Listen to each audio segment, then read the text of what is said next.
Yeah, I know you waited for a long time, so sorry. Let's get through this.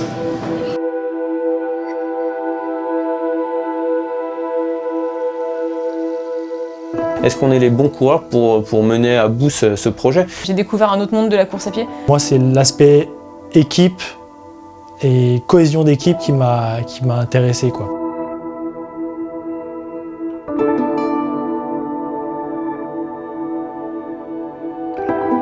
J'ai été tout de suite intéressé par le projet et motivé, donc je leur ai dit oui sans hésiter, sans savoir même l'équipe qu'il y avait, donc ils m'avaient parlé de quelques personnes déjà, mais c'est vrai que c'est le premier à qui ils ont parlé de ce projet. L'équipe qui part est très motivée, quoi.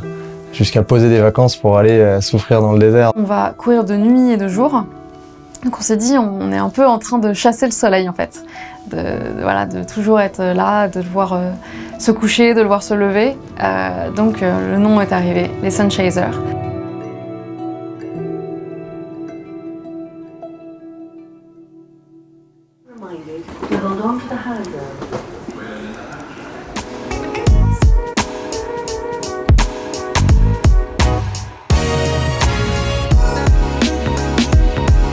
Les 3 jours à Los Angeles, c'était bien parce qu'on découvrait la ville. Profiter de Santa Monica, faire un peu les touristes, en profiter pour aller faire des footings ensemble. Les 4 jours dans la maison, c'était vraiment construire l'équipe. Ils sont comment mes œufs? Ils sont pas bons mes œufs? Puis aussi nous rassurer pour rentrer dans la course le mieux possible, quoi. Je regarde comment on va pouvoir s'installer, à savoir s'approprier le lieu. Parce que je pense que ça fait partie de la création de l'esprit d'équipe. On a vraiment décortiqué toute la map, tous les legs que l'organisation nous avait donnés pour qu'il n'y ait pas de soucis au niveau organisationnel. Au début, donc, des équipes de 3, avec des legs de 3 miles. C'est-à-dire 4 km 8, à peu près on était parti sur 5 km, mais pour plus coller au leg de l'orga, il valait mieux faire en miles. Comment gérer le trafic à 4 h du matin dans Los Angeles, comment gérer les feux. Donc c'est là où on est parti sur des morceaux un petit peu plus longs de course, des 5 km. Et après, à la fin, quand on sortait de LA, il n'y avait plus de côte. Être dans des grandes routes plates, là on pouvait sortir de notre botte suprême, fatale, le run and bike. Je pense qu'il faut partir rapidement, de toute manière. Il faut être sur leurs allures. J'étais assez surpris par les premières réactions. En fait, il y avait pas mal d'inquiétudes et les gens voulaient être vraiment fixés sur ce qu'ils devaient faire à tel moment de la course. Alors j'avais effectivement besoin d'avoir un ordre d'idée de ce qui était attendu en allure déjà pour savoir sur quel pace partir aussi, pas partir trop vite j'ai envie de dire. On a vraiment mis l'accent sur l'organisation du van avec Olivier, on s'est mis à fond. Tout étiqueté, surtout pour pas perdre de temps à chercher un short propre, une paire de chaussettes. Donc on a tout compartimenté, un casier par coureur. Chacun a son job, chacun a son rôle à jouer dans une équipe en fait. J'avais hâte d'en découdre, quoi. J'étais sur un starting block et j'avais hâte d'y être.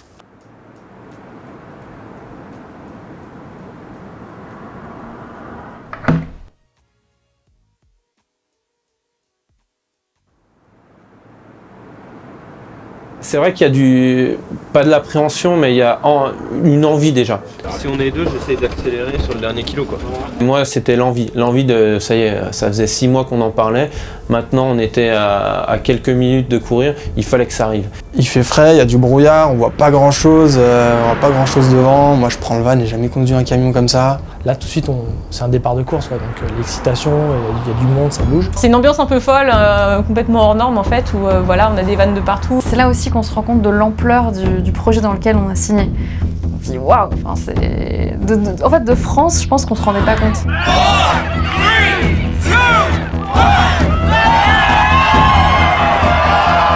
Et je savais très bien qu'il y avait des équipes qui allaient mettre leurs meilleurs coureurs devant et surtout qui allaient vouloir se montrer dans Los Angeles, ce qui est normal avec l'excitation. J'ai qu'un objectif, c'est atteindre David pour lui passer le relais. Et après, en fait, ça s'arrête plus jusqu'à Las Vegas. Et je regardais la pace sans arrêt, je me disais, wow, 3,20, 3,10 au début. C'était un peu la pression de se dire quel est le prochain runner. Alors attends, toi, c'est ce leg-là. Oublie pas, on se retrouve à la station-service. C'est d'anticiper au maximum en fait l'erreur. Je vais faire marche arrière, je suis pris la mauvaise route. Ouais, San Fernando à gauche. T'as envie de lâcher les chevaux en fait.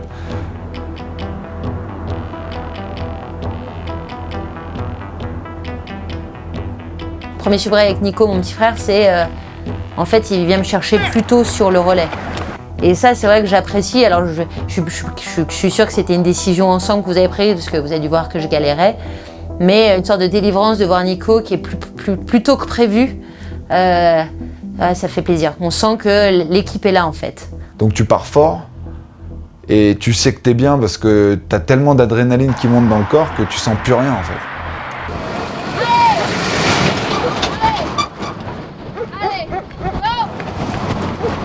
Comme les coureurs, je suis lancé, je suis dans mon truc. Je suis focus, faut qu'il y ait aucun coureur qui manque d'eau. Dès que je voyais la gourde, je prenais la gourde, je voyais un nom. S'il était à plus d'1,50 m de la gourde, je lui amenais et puis c'était allez, bois, continue. Là, on a chargé les gourdes dans les vélos. Ouais, Benny, On a chargé une. Le run and bike, ça a été les premiers moments où on s'est senti seul, dans le sens où on sortait du van. Donc pendant 48 minutes, on est en dehors du van. Et là, c'est vraiment, on rentre dans notre course. Pas de danseuse. Il a un peu de mal. Raté.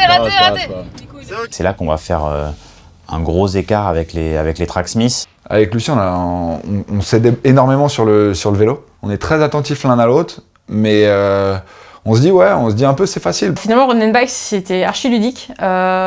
Les kilomètres se sont enchaînés, on était à deux, en binôme.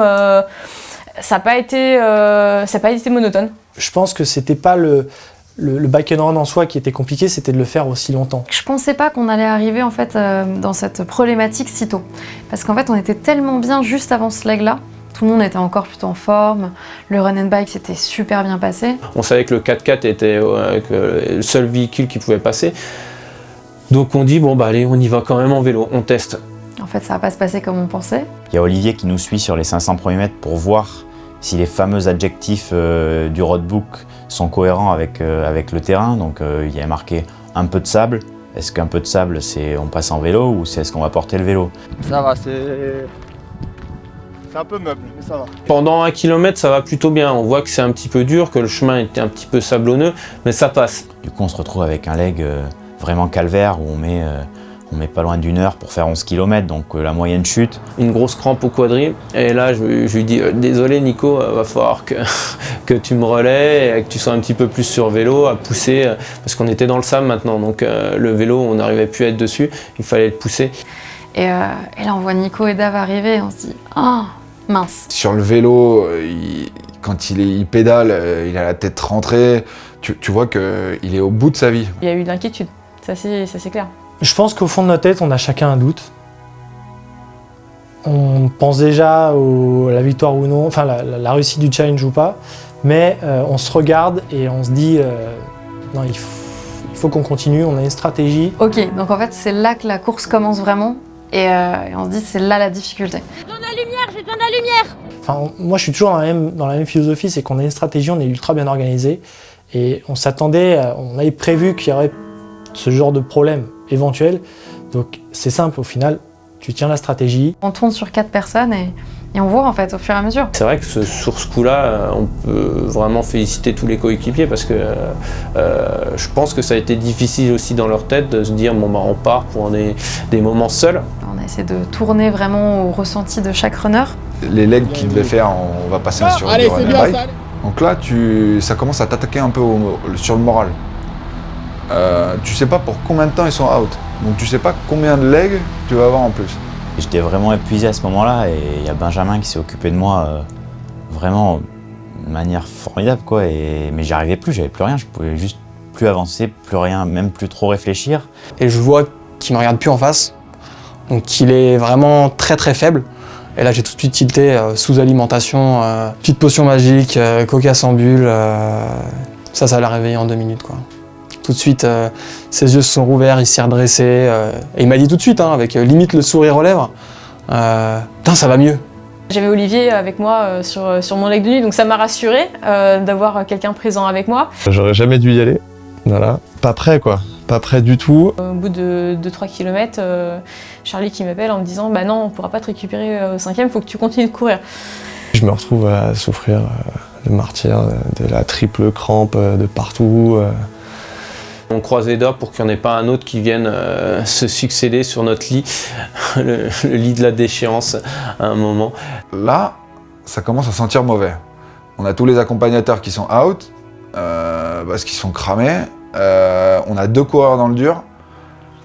Ça va être très très très compliqué. C'était très stressant. Franchement, ce moment-là, je pense que c'est à ce moment-là, à la fin du leg d'Émilie et d'Olivier, où moi, dans ma tête, je me suis dit, sincèrement, on venait de se faire doubler, on finit. Hein, on s'en fiche on veut pas mourir. Enfin, clairement, on est en train de faire quelque chose d'inconscient. On a envoyé des runners, on les retrouve dans un état, mais pas possible 2 fois.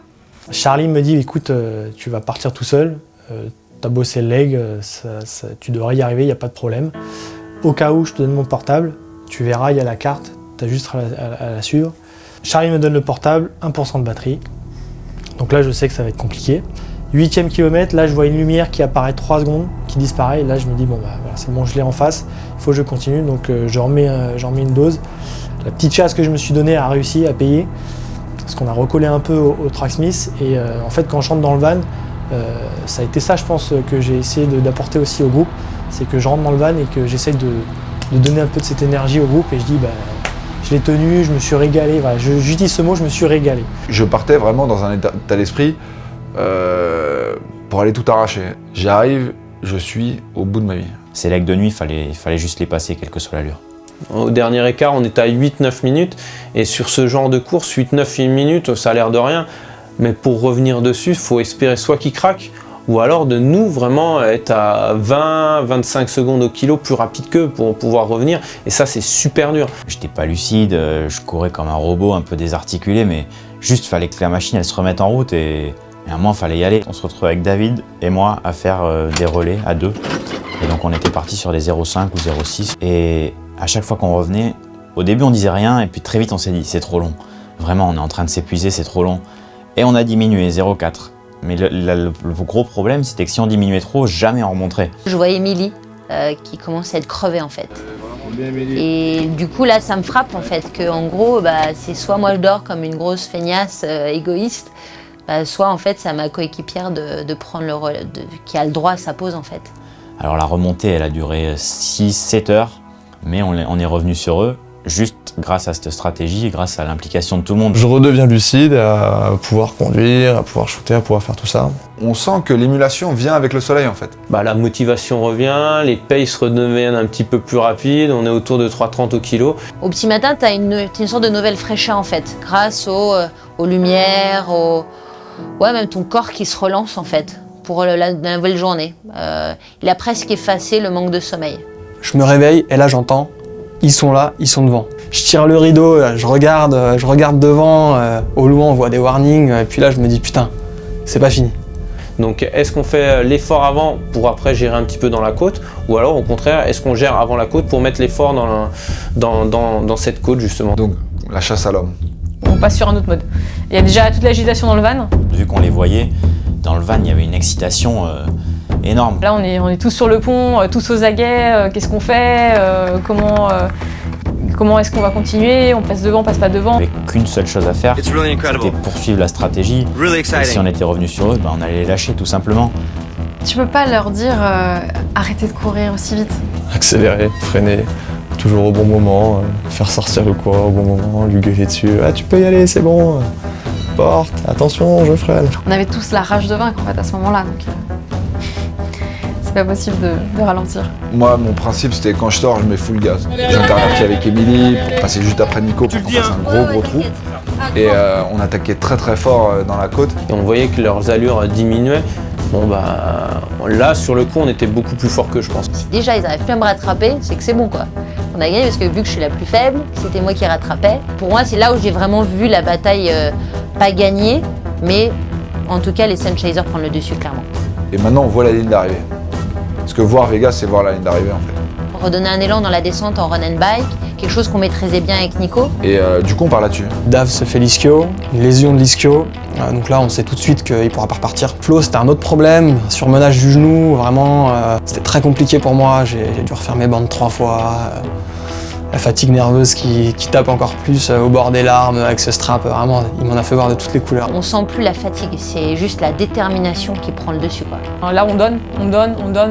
Dans le van ça commençait à changer, tout le monde pensait à ce qu'il allait mettre comme tenue à l'arrivée. Finir ensemble, c'était super important pour nous. Moi, je vois quelqu'un qui filme de l'organisation, je m'arrête, je me dis ils vont me rejoindre là, mais en fait j'étais à 400 mètres du signe. On pensait qu'il était blessé et au final non, il nous attendait. Et ce qui est marrant, c'est qu'on perd sur ce coup-là 1 à 2 minutes sur le record, je pense, rien que pour ça. Hein. Mais bon, ouais, je pense que c'est juste un manque de lucidité. À ce moment-là, tu te dis, on l'a fait en fait.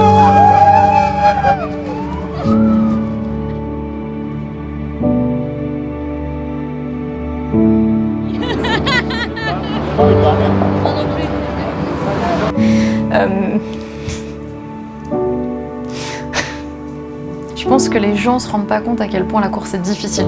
On pensait tester nos limites, mais en fait, il n'y avait pas de limite. La seule limite, ça a été quand on a dû s'arrêter parce qu'on était arrivé en fait. C'était un défi exceptionnel. C'est un sentiment de fierté, de délivrance, de joie, là, tout lâche quoi. Tout le monde est trop à fond, quoi. C'est enfin fini, tu vois. C'est un très très beau moment à ce moment-là. Un très très beau moment. C'est ça que j'attendais de cette expérience, c'est que chacun a joué un rôle crucial dans l'aventure. On a eu chacun un moment difficile, un moment où on a relevé l'équipe, vraiment tous, et c'était un vrai bonheur. Vraiment, j'ai aucun mot pour décrire cette expérience, c'était juste voilà,